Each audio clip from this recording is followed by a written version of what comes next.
Good afternoon, everyone. My name is Jeff Barker. I'm a senior consultant with InFlow Technology. We're going to be talking about successfully preparing for your EPDM file/data migration to EPDM. How many of you are EPDM customers already? All right, so we're going to move some more data in, right? How many folks are currently using systems like Workgroup? Yeah? Network drive? Guys, files on the network drive still? Perfect. How would systems like Windchill, Smart Team, all of the above are the remaining ones, right? All right, well, we're going to talk about some of this today. We'll start off with a quick introduction. As I mentioned, my name is Jeff Barker. If you're not familiar, InFlow Technology is a division of computer-aided technology. It's headquartered in Buffalo Grove, Illinois. At InFlow, we basically we focus exclusively on process-type solutions. So whether that's PLM, PDM systems, DriveWorks, even though DriveWorks is a little bit different animal to implement. Those type of things. Right now we have about 200 active customers with what I believe over 2,000 seats, somewhere around there, give or take a few, that we are currently supporting. We've migrated millions of files.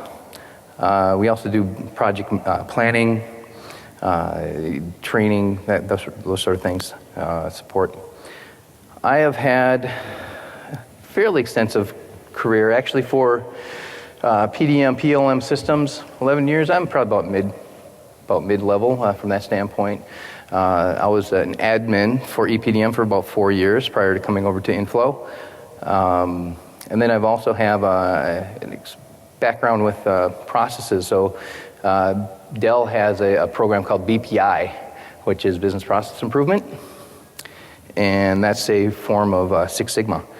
So it's a really nice marriage of experience with what I get to do on a day-to-day basis. So today we're going to talk about an overview of our best practices, pitfalls of the migration. Basically, we're going to give some real-life examples and talk about some things to consider for preparing for migration into EPDM.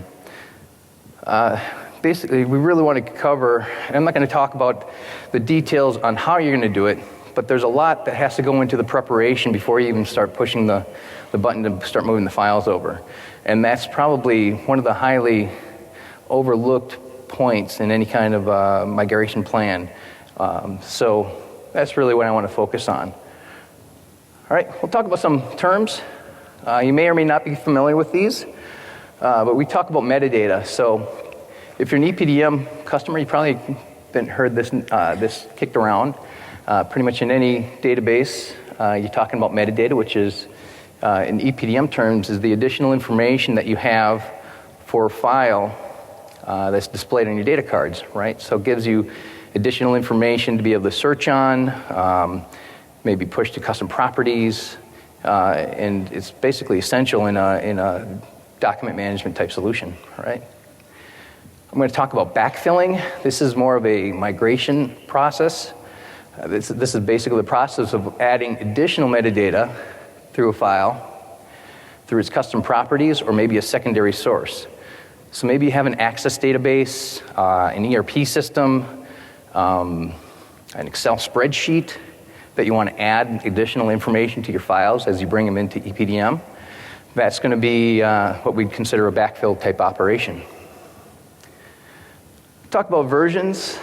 Versions, my definition of version is just a snapshot in time of a file. So every time you check in a file in EPDM, as you're aware, you create a version of that file. That's like a full-blown version of that file in that moment in time.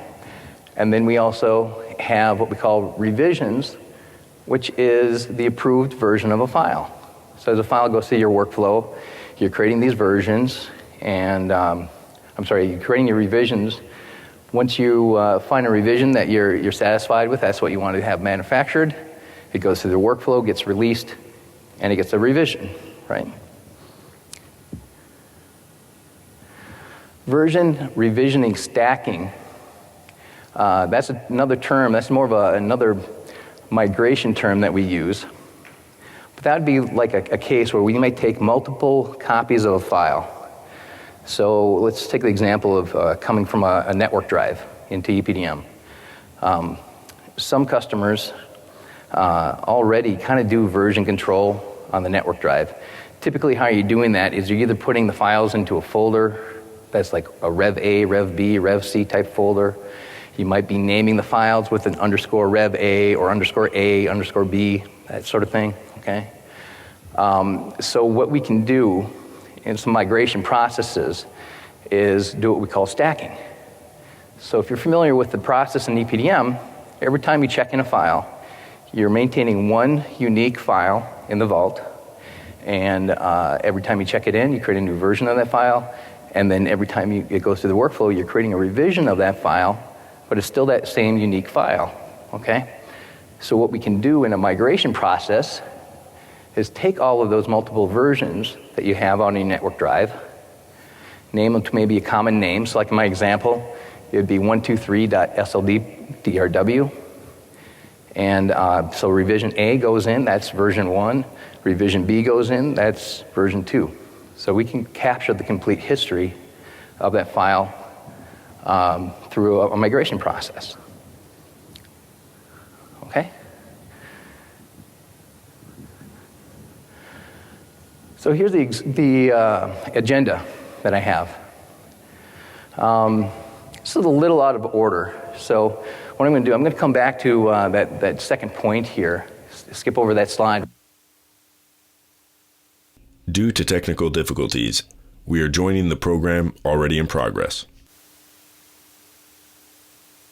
Written that pretty much just says, you know, yeah, we're going to bring it over the entire history. But then when you ask the why,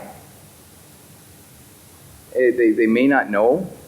Then you ask, okay, let's take an example. How many times in the last year have you had to go back to these previous versions of files to do some engineering troubleshooting? Answer 2-3 times. Is it worth it?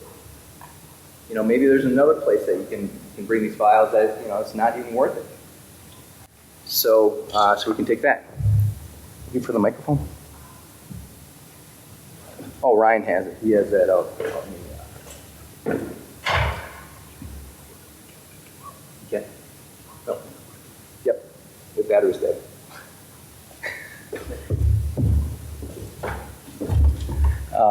Did you take it out to the front desk, maybe? He may have taken it out. We had a gentleman take it out front desk. Thank you. Oh, great. Thank you. So these slides are self-explanatory anyhow, right? I'm just doing a lot of that. Is it still working? Can you hear me when I walk by it? Can you? Maybe I'll try staying put for one moment. Oh, now it's working. All right, my fellow Americans and countrymen. No. All right, so I'll try to stay put. This is really tough for me because I'm a bit of a musician from in a former life. What's that? Yeah, there we go. I'm just going to wheel it around. No, we're not going to do that. Let's get back on task here. Okay, so again, you know, talking about history versus, just the latest version. Sometimes the latest version is enough, you know, or maybe the latest version of the CAD files is enough, and we've been creating PDFs all along, and we want to be able to maybe just bring over the history of the PDFs, right? A lot of things to consider from that standpoint. And as I mentioned, I should have had this in my terms, but we talk about cleansing. So that's taking all of our great practices that we've had from the past and actually fixing them, or maybe our really, really bad practices. The whole reason why are you doing this migration? Maybe you had very undisciplined practices in the past, and you're trying to fix that for future use, okay? So that's also what we're talking about. So that might include things like fixing revisions, removing duplicate files.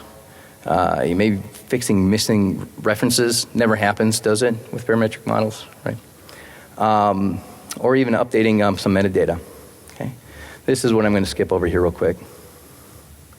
Let's come back to this. Okay. So let's take a look at some examples of source files that we've had to deal with before, right? All right, so these are some network drive examples. All right, how many of you have drag and dropped SOLIDWORKS files, drawings, parts into EPDM, right? You ever see this happen? Hey, we have all the metadata sitting in our model, it's in our properties in our model, mapped over to our drawings, shows up in our title block, everything looks great. You drop that drawing into EPDM, no metadata, there's nothing there. So that's something to be aware of if you're going to do this drag and drop. I've heard some people say, you know, migration just can be as simple as drag and drop, right? Obviously, I wouldn't have about a quarter of my job if that was actually true. So that's something to consider here, okay? So basically, drag and drop also sometimes do not update references. Even if the references are there, sometimes it doesn't happen. So this is something we see commonly when you're doing a migration from network drives or existing issues on network drives that you may not be aware of. Just because they are out there doesn't mean that they're pristine. Okay, and I'll show you a couple of real life examples of that too. Right? How many people don't believe that they actually have duplicate files sitting in their source? Do not pristine. I was actually told that word once. I said, no, we don't need any cleanup. We have a pristine network drive. I'll show you the example of that, okay? But that's a common issue, obviously. File reference issues, as I mentioned before, missing files, duplicate files. You were referencing to duplicate files. A lot of issues that can happen there. Folders with large file or folder counts, okay? I take a general rule of thumb that when we bring files into EPDM, Microsoft, even Microsoft Windows best practices will say you shouldn't have any more than 2,000 files in a given folder, or I'll call them even files or folders. With EPDM, our experience, even with the replicated environments, usually you start getting over about 1,000 files and you'll start having some performance degradation. So I'll keep it around that 1,000 file count. So things that you might want to know is, do we have enough, do we have 1,000 files or folders in a given workflow, in a given folder. And then revisions. Again, how are we handling revisions in a network drive? May not be the most robust. Okay. And as this one actually kind of talks about mapping metadata. That does call back to, you know, sometimes the source is the custom property, maybe it's another access database, who knows what it is, right? And workflow state mapping.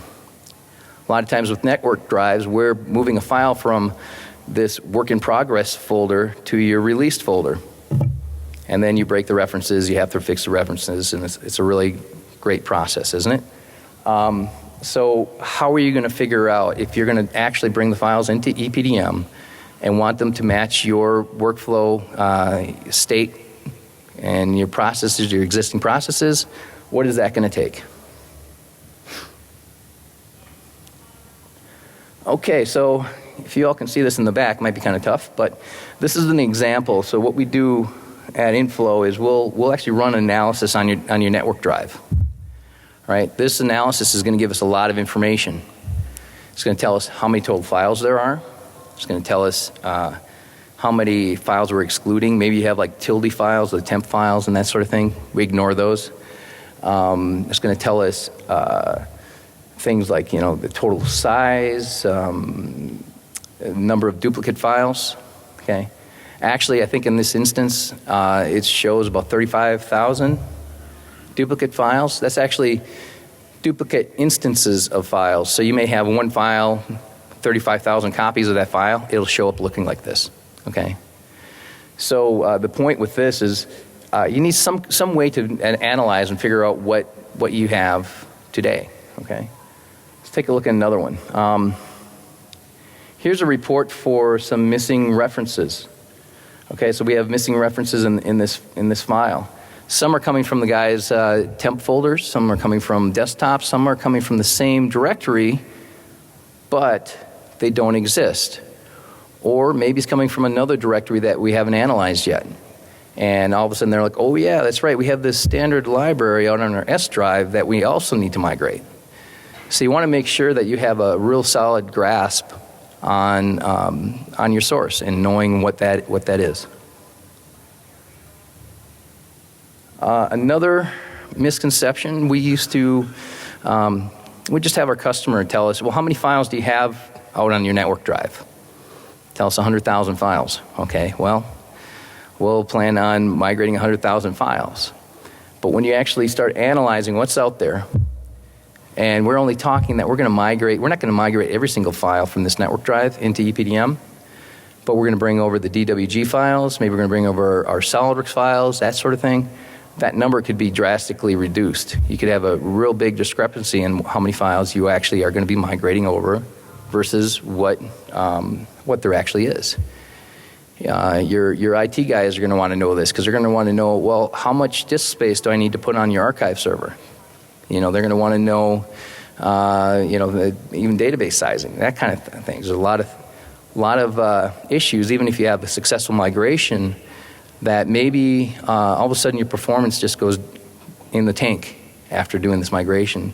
That's because we didn't think about what was going to happen or how many files we're actually going to be migrating over. Okay, these are some workgroup common issues. We see a lot of issues with revision schemas in workgroup, mainly because not a lot of people put a lot of effort into setting up workgroup. Not that it can't do it, it's just that it's not set up or it's not set up or set up improperly. Okay, we see issues with life cycle states. Life cycle in workgroup is not the same as workflow in EPDM. You can think of life cycles in workgroup as almost like statuses. So I can flip a file from one status to another. Doesn't matter, it doesn't have to follow a process. I just set the status. Okay. There's issues with toolbox components. They're not actually recognized by workgroup. I have some examples of that. Understanding the real folder structure. You may go into your view in workgroup, open up an assembly, see all the components in that assembly, and think that all those files are actually in that same folder with your assembly, and they may or may not be. You have to really be able to keep an eye on the task, on the structure, and what actually is there. And then you also can have folders with large file counts. We may be complaining about issues with performance in workgroup, and come to find out that we have 42,000 files in one folder. That might cause some performance issues. So we definitely want to keep an eye on that too. Workgroup properties versus custom properties. You may see this again, that not a lot of people take the time to set up workgroup properties, and they're mainly in the custom properties. So you can't use that workgroup properties as a source to bring you the files into EPDM. And then also the workflow state mapping. You really, if you have, there are some tools to kind of do alias mapping between your workgroup vault and EPDM, but there's some challenges around that. So let's take a look at this one. This is an example here of a revision issue that we run into commonly. And what it is that this revision schema needs to match EPDM. Okay.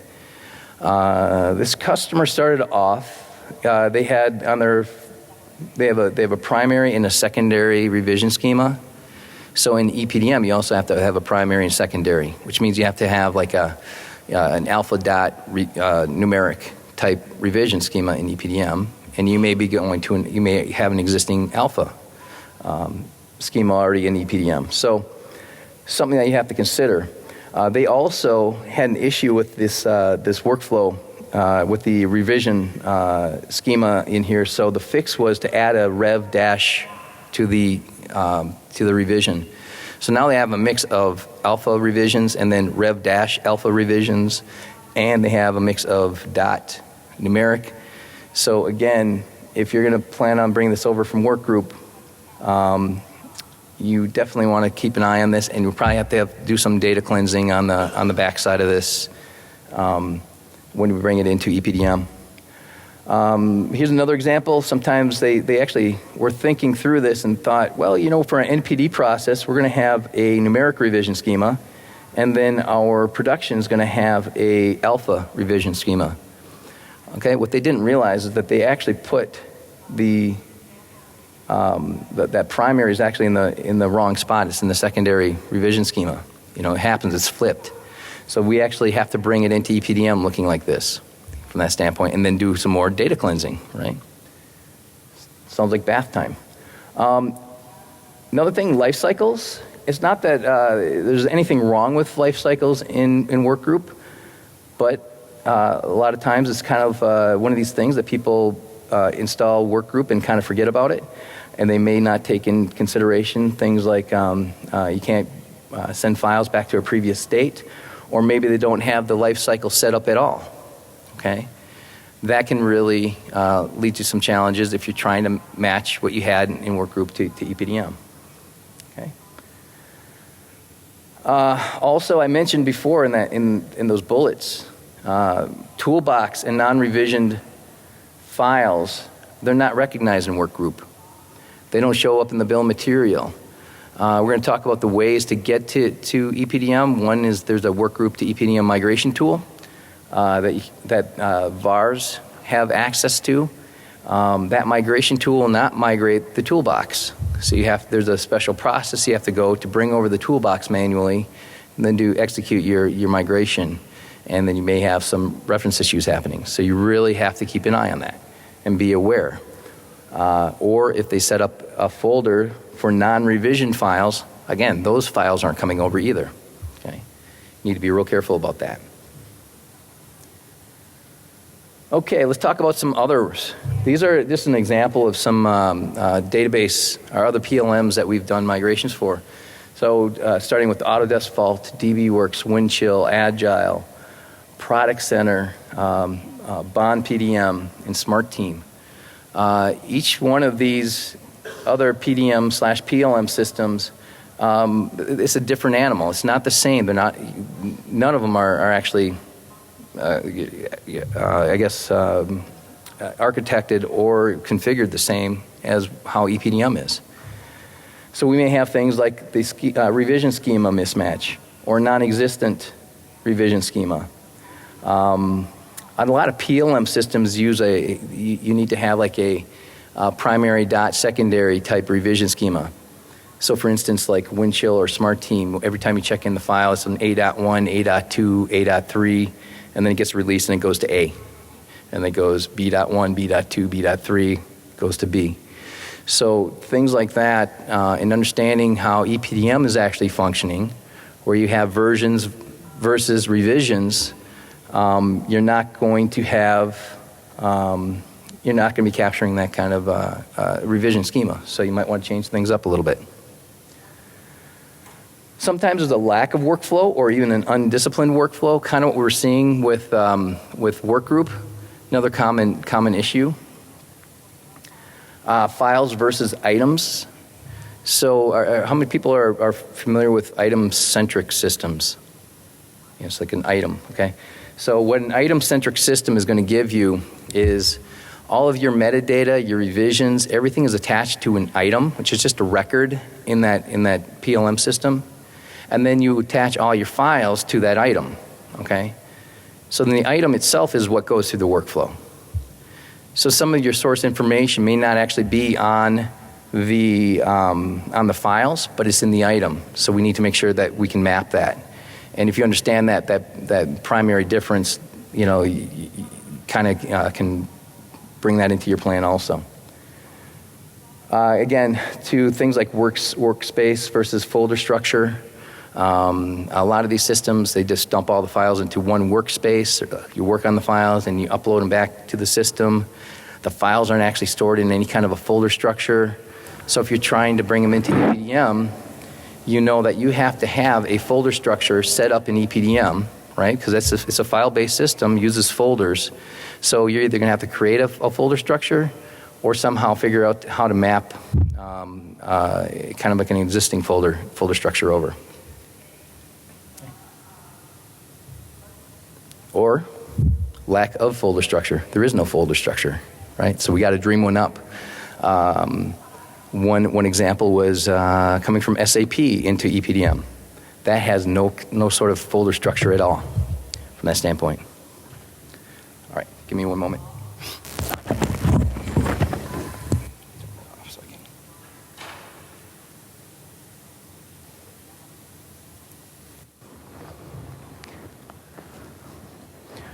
Okay, great. Hey, I'm free. Love it. Okay, also replicated databases. You know, these systems, they work differently than EPDM. So you have to take in consideration the source on this. Is it a replicated database that you may have to require a merge?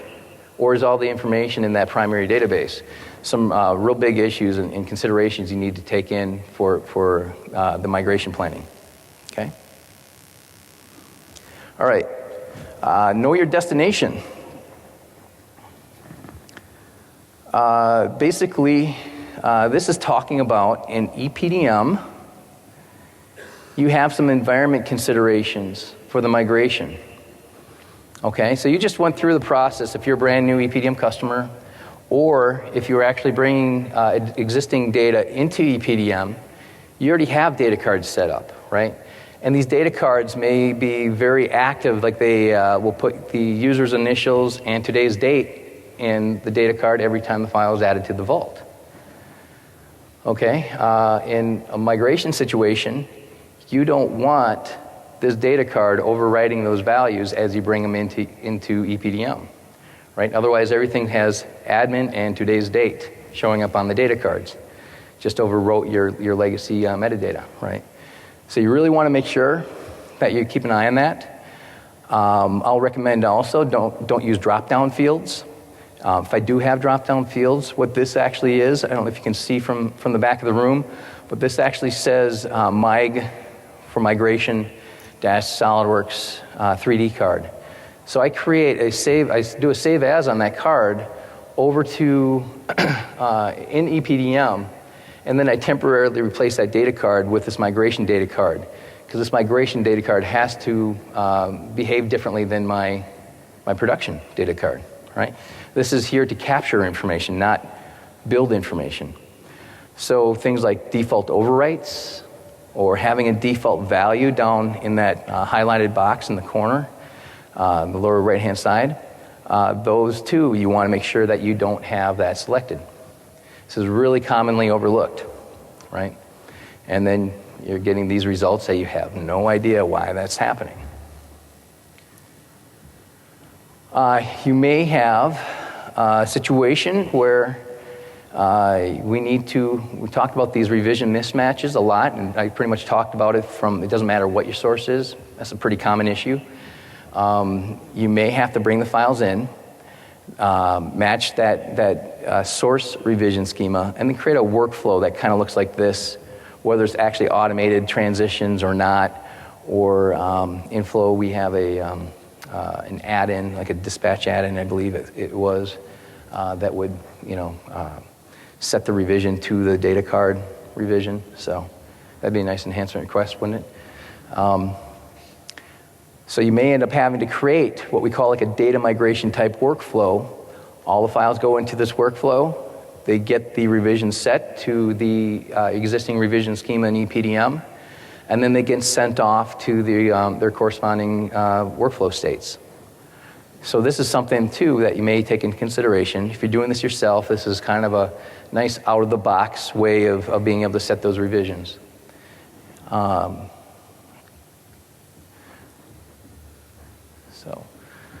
Okay. So let's talk about, this is where I want to jump back here. Actually, let's finish this up. Let me jump back real quick.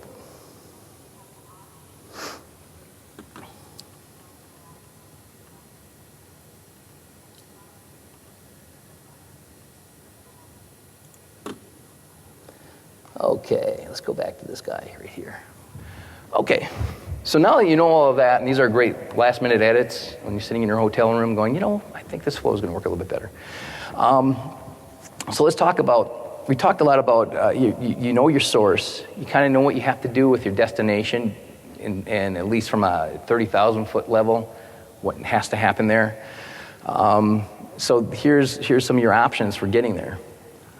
One is just to do a regular drag and drop, right?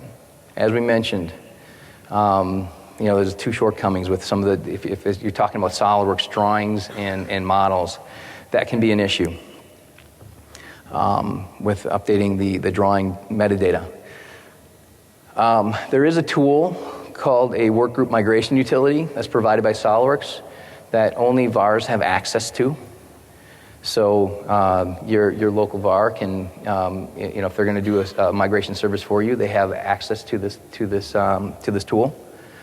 There's also another what they call an XML import utility that's provided by SOLIDWORKS. So you build an XML file from all your source information. It's formatted a certain way, and then you can use this tool out of the box to bring the files in to EPDM. You can also use XLead. You probably heard this talked about a few times. I'm not sure if it's worth the price of admission just for migration purposes or not, but we talk about duplicate files. How do you know that it's a true duplicate file? We can do some high-level analysis of that to say, you know what, these two files are both named bracket, they both have today's modified date of last week, and they're both the same size. Chances are they're the same file, right? But if it has to go beyond that, products like XLead could definitely lend a hand to identifying those duplicate parts. Or you do have the option to develop your own migration tools. And actually my very first migration was that when I was a customer. We did our own migration. And after going through that, I would much rather pay somebody to do this. But learned a lot from it. Now taking a look at some of these options here, things like the Workgroup migration tool and the XML import utility, those will create logs for you. That's one nice benefit of using some of these products that SOLIDWORKS provides us. It gives us logs. We know exactly how many files came in, how many files failed, what files failed, revisions and that sort of thing. So we get a lot of that information out of tools like that. So if you're considering developing your own tool, definitely something to consider when developing that tool.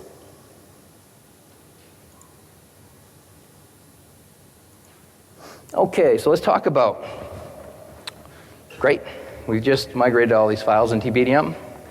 How do you know that you're there, right? Like I said, nothing worse than finding out that you are missing several thousand files on the day of your go live, and you're sitting around saying, what are we going to do about this? This is going to take us another day to bring over the rest of the files. If you know ahead of the time, you're going to want to be able to do a couple things here. So one, if you have the log files, absolutely take the time to review them. You want to make sure that you know what you don't know before the rest of the organization gets a hold of the system. If you don't have log files, at least do a file compare of files that were to be migrated to files that were migrated. Network drives, you can use things like Robocopy, give you some reports on the source and that sort of thing. And then you could run a search in EPDM, compare those two lists, something, just fairly basic. So, I have 10,531 files here, and I have 10,530 files over here. I know I'm missing one file. Now it's up to me to figure out which one file I'm missing. Maybe it was the most important file, but at least be able to do that, okay? And that is, again, highly overlooked. You can compare the revisions and the histories of files between your source and SOLIDWORKS EPDM. So go back. Typically, when you do your source analysis, you're going to have some reports. You're going to have lists. Find some way to be able to compare that with what you have in EPDM. This is another one, just open a small sample set of files. Are they opening even? Maybe they don't open. Maybe it gives you a failure. Basically, and have it even run through the transition. Don't just be satisfied with saying, you know what, I had 10,000 files, I was supposed to migrate, I have 10,000 files that were migrated, I'm good. Enough said. Maybe what happens when I start running those files through their workflow, all of a sudden I notice that they're not bumping to the next revision like they're supposed to, or they're bumping back to the first revision in my schema. Something's not set up right in my EPDM environment. So we definitely want to make sure of that we know about that. Again, spot check. Have multiple individuals take a look at this. These migrations have such a complex nature that one set of eyes sometimes is not enough, right? It's not good enough. Have other stakeholders, that are involved, like with EPDM. Maybe it's not just the CAD guy, but maybe a shop manager that's going to be consuming these files later on. Have them kind of even get involved and do a spot check. Okay? So if you don't remember anything from the last 45 minutes that I talked about, and if you're listening to the recording, you didn't hear about half of it, so that's good. This is what you do want to hear. So good thing a mic is working. We don't have a dead battery. First one, you need to build a plan, right, around what you know about your source files and what issues you need to mitigate for those source files. Okay? Sometimes it is what it is. The old saying, garbage in, garbage out. It's sometimes that's all you can do. Sometimes it's enough to bring it into EPDM, and now that you have the files in EPDM, you can utilize some of the tools to clean these files up, right? If you're familiar, there's an update references tool in EPDM, right? You have the ability to rename a file and maintain the references in EPDM. You have the ability to move files in EPDM, especially in 2015. They've actually added additional support in a new GUI for moving files. So you have all these tools. So sometimes better isn't maybe not best, but it's better than where you are. So don't get paralysis on not moving forward either, right? So also, in your testing, you should definitely know what the timing is going to be. Is this going to take us 3 hours, 3 days, 3 weeks, 3 months, 3 years to migrate these files? Who knows, right? On average, I don't know what really average would be, but yeah, typically we do them over a weekend, shut down on Friday. I get to spend my weekend doing a migration, bringing all the files over, walk in on Monday, do our training, boom, the system's live. We shut down the source system. So sometimes that. Sometimes it's going to take extra days. The organization figures out, what, it's worth it for us. Let's shut down engineering on Friday. Everybody gets a free day of vacation. No, you just need to work on other things besides the CAD files for one day so that we can have that extra cushion to do this migration. Because again, nothing worse, coming in Monday morning, finding out we're not done with this migration. It's still going. It's going to run for 2 more days. So better be proactive than reactive, right? Consider whether this is going into a new vault versus an existing production vault, okay? 2 different animals. Again, maybe if it's a new vault, you don't have to worry about shutting down engineering, for that day. Maybe you can come up with a different solution, a different plan. Also, consider where the source files are located. Now, what I mean by this is we work with a lot of folks that have multi-site environments, right? So the server's sitting in Chicago, Illinois. The files are actually sitting in San Diego, California. And to do this migration efficiently, those source files really need to be kind of where the database server is. So maybe we have to do some preparation and do replication of these files, using like a robocopy or some other tools to bring those files to the source, keep them in sync, and then do the migration locally, right? You might want to take consideration into that.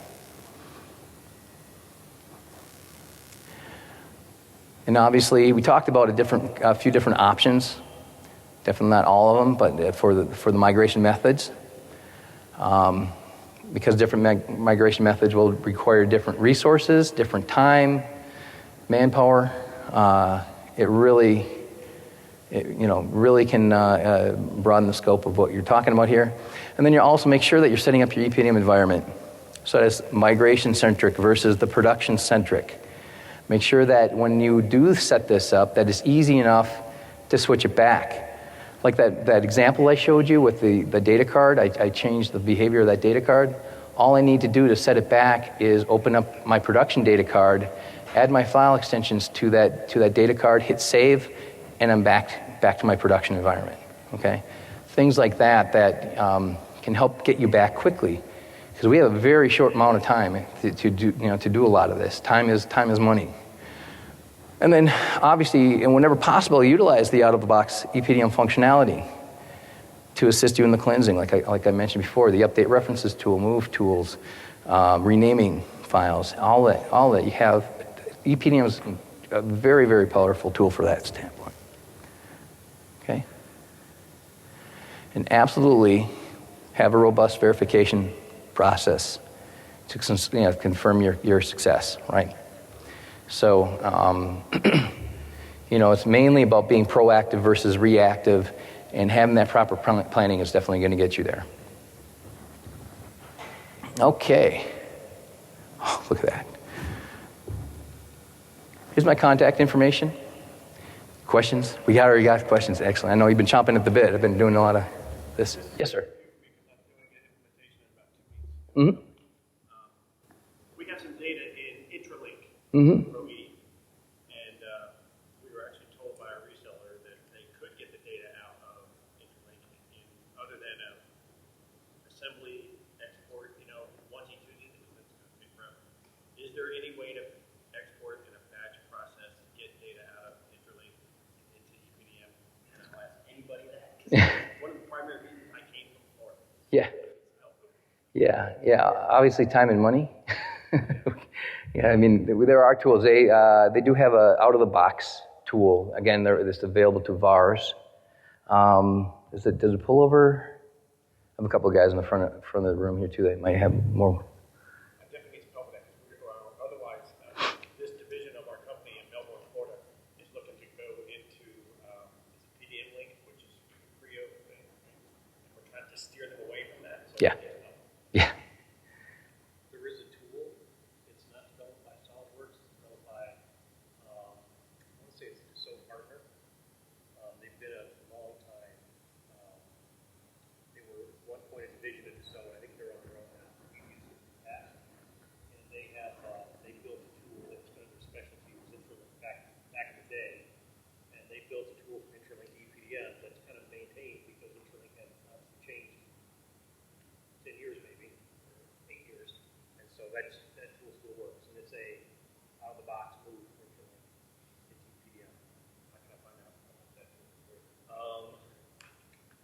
I have the contact information. We've worked with them a couple times. We don't have a lot of Intralink customers, but our experience is more on the windshield side. But get you information when I give them a Yeah. I'll make sure you will see me after. Yeah. first time attendee. Are the slides shown? Is that available after the convention? Yeah, about a week or two after they post them with the audio, except you're going to have to read the subtitles for about half of it. Yeah. Okay. Just truncated version of what he's asking, was there a tool to migrate files out of from Intralink into EPDM? The answer is yes. It's a third-party solution. Okay. Anyone else? Yes. Yes. How do you fix the properties not being mapped correctly? Like, do you just go into the SolidWorks model and update it? As far as when you bring them in, you said the custom properties are not. Like the PRP sheet? Yes. Is that updating? It's not updating. Yeah. So if you're doing that on your own, the only way to do that is you'll have to manually open up every single drawing, save it, check it in. Maybe you can macro it. I don't know. Something like that. Maybe a macro solution. Yeah. And so when you bring something, the data card, it could be a migration data card during that time. Yes. You get back to production and it won't revert back to the production. No. The main thing is that any properties that you're mapping into EPDM have to be on that data card. If they don't exist, even if it exists in the custom property, that's not enough. It has to be on the data card. So your data cards are really, it's just a duplication. We're just changing the data card to change the behavior. Yep. Anyone else? Yes. Funny you should ask. Absolutely. Yeah, we've done that. There are, it's the down and dirty way, we end up with an extra version. That's about the worst part of it. We bring over complete history. We know the most about the EPDM, the databases, so that one's probably one of the easier ones-ish, because not every version actually has a physical file. Yeah, I've done a couple of those. It's fun. Anyone else? Yes? You said that the EPDM starts to show degradation performance after having about 1,000 files. Yes. All archived structures it differently. Yeah, and what it gets down to, I should expand on that. Thanks for asking about that too. Expanding on that, it depends too on the number of files, not necessarily because of the physical files themselves, but the metadata that they carry. So that's something that we talk about more in the implementation, that we don't try to overdo it on. We don't try to overdo it with metadata on the cards. I take a minimal approach. You only put the information you absolutely need on those cards. If you have 100 variables on that card and you only have 500 files, you could feel performance degradation at that point. You understand? So you're searching through more records in that database, and that's where the degradation is coming from. Answer your question? Yeah? Okay. Yes, sir. Are there special considerations for people who have Pro-E files, either in a windshield system, a cooling system, out in a network share? Yeah, for Pro-E files, the question is there any special consideration with Pro-E files? Those are a bit challenging. As you may know, EPDM has a add-in, connector, a Pro-E connector. Usually they work great in a production environment. In a migration environment where we're trying to add thousands of files really fast, it's a bit slow. So there are some considerations. The other big thing too, coming from Windchill, that's an item-centric system. So what you end up seeing, if you have family table items, you see every single family table is like our configurations in SOLIDWORKS, a little translation there. But those family table items actually show up as individual files in Windchill. So you may see 1,000 of these files, but there's only 100, part files that have 10 configurations each. If I did my math right, okay. So you can see that. So, and then building the references. Anytime that we're doing, whether it's Pro-E, Inventor, any parametric modeling, you have to deal with the parent-child relationships, and that's the other consideration. So, yeah, one more.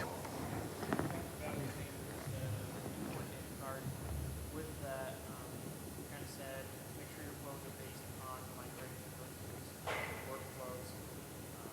So a situation where you have like a pre-production and an actual production flow, Mm-hmm. how do you get existing files in production flow? Is it via the data card? Again, yeah, if just about anything is possible. It's a matter, is that information somewhere in a source? Like, can I look it up somewhere in, whether it's the file, custom properties, or in a folder, or in another database, to say this file needs to go to this workflow, and is that this revision? If you have that, it's always possible to bring that in.